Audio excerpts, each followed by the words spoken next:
Ito ang Rizal Library paggabi na. Ayan, napakaganda ng stairs ng Ateneo de Manila University.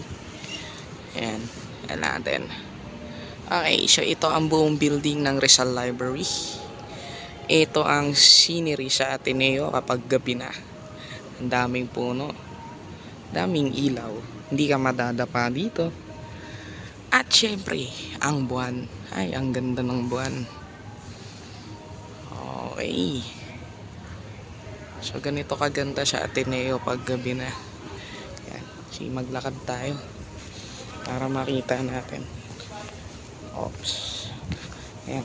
Medyo pababa siya. So kailangan mong tingnan yung daanan mo. Yan. Okay. So ito yun. Ayan o. May mga students pa dyan. Ito rin. Wow. Ang dami.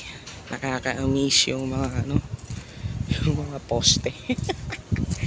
Hindi ko alam kung may designated na sukat ba yan o talagang dyan lang nila nilalagay.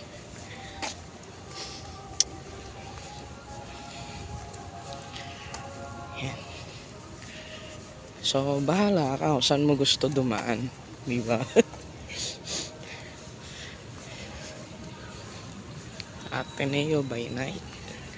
It's already hindi ko makita 6:35. Never pa ako ginabi dito, ngayon pa lang. Okay, ito ang Leong Hall. Yan, maraming bench po dito.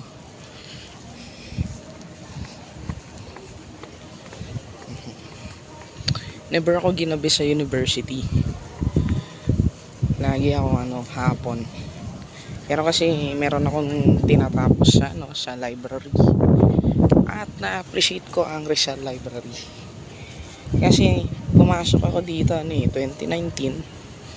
Tapos pandemic, nagka-pandemic 2020. So ngayon ko lang siya na-enjoy ulit.